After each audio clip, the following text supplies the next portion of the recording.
অন্যান্য রাজনৈতিক অংশীজনের প্রতি, সংগঠনগুলোর প্রতি আমরা আহ্বান জানাই যে এই সরকার যেহেতু আমাদের সকলের সরকার, আসুন আমরা সবাই মিলে তাকে সহযোগিতা করি। এমন একটি নির্বাচন হতে হবে যেই নির্বাচনের মাধ্যমে জনগণের মতের প্রতিফলন হবে এবং জনগণের কাঙ্ক্ষিত প্রতিনিধিরা নির্বাচিত হয়ে জনগণের নেতৃত্ব প্রদান করবেন। জামাত ইসলামী মূল থেকেই দাবি করেছিল একটি সুষ্ঠু নির্বাচনের জন্য দুটি রোডম্যাপ সরকারের কাছে আমরা প্রত্যাশা করেছিলাম, দাবি করেছিলাম। নির্বাচনকে অর্থবহ করার জন্য গুরুত্বপূর্ণ কিছু সংস্কার লাগবে। আমরা বলেছিলাম যে সংস্কারের একটা রোডম্যাপ দেওয়া হোক, যে এই মাসের ভিতরে সংস্কার সম্পন্ন হবে, এরপরেই নির্বাচনের একটা রোডম্যাপ তার পাশাপাশি দেওয়া হোক। তাহলে জনমনের স্বস্তি এবং আস্থা তৈরি হবে। কিন্তু এখন পর্যন্ত দুটি রোডম্যাপের কোনোটাই জনগণের সামনে আসেনি। এখান থেকেও কিছু সন্দেহ সংশয় জন্ম নিয়েছে।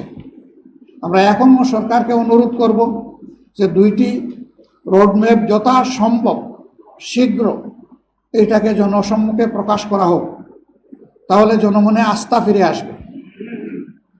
আমরা এবং এদেশের জনগণ যেন তেন কোনো নির্বাচন আমরা চাই না।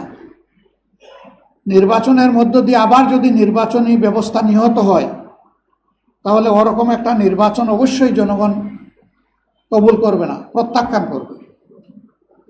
এই জন্য সুষ্ঠু নির্বাচনের স্বার্থেই এই দুটি রোডম্যাপ অপরিহার্য হয়ে পড়েছে। আমরা সর্বপ্রথম এটি আমাদের নলেজে আসার সাথে সাথেই আমরা বলেছি এর সাথে জাতীয় নিরাপত্তার বিষয় জড়িত। সুতরাং এই বিষয়টি ভেবে চিন্তে আগাতে হবে, হুট করে এটাতে কোনো কিছু করা যাবে না। আমাদের প্রধান উপদেষ্টা বলেছেন, একাধিকবার বলেছেন, জাতীয় নির্বাচন তিনি এই বছরের ডিসেম্বর থেকে আগামী বছরের জুনের মধ্যে সম্পন্ন করতে চান।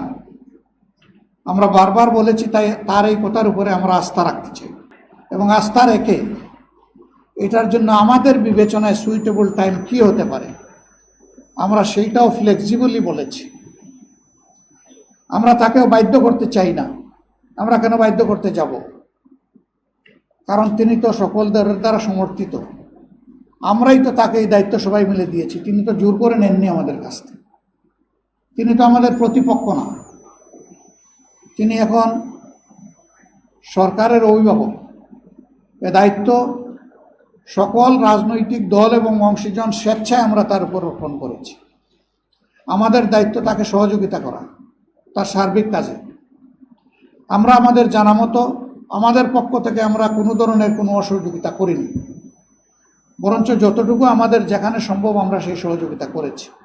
অন্যান্য রাজনৈতিক অংশীজনের প্রতি, সংগঠনগুলোর প্রতি আমরা আহ্বান জানাই যে এই সরকার যেহেতু আমাদের সকলের সরকার, আসুন আমরা সবাই মিলে তাকে সহযোগিতা করি। সবাই মিলে যদি সহযোগিতা করি আর সরকারও যদি স্বতঃস্ফূর্তভাবে আমাদের সহযোগিতা গ্রহণ করেন, তাহলে আমরা মনে করি যে সমস্যা যাই সামনে আসুক, সমাধান তার অতি সহজ।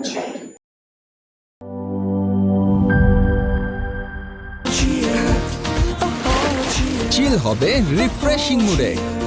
চিয়ার আপ, চলো উড়াই খুশি।